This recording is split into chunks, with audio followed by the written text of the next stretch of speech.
In front of me is XIAOMI Pad 6, and today I would like to show you how you can delete a password added to Google Passwords Manager.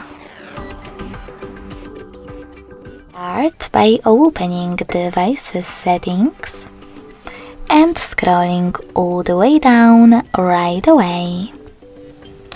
Now select Google section.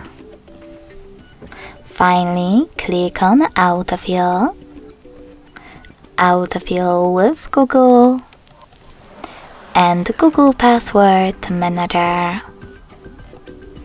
Over here, click on one of your added passwords that you wish to delete, and enter your current login method. Finally, hit the Delete button and confirm your choice in the pop-up. So when I do that, as you can see, my password was successfully deleted from Google Passwords Manager.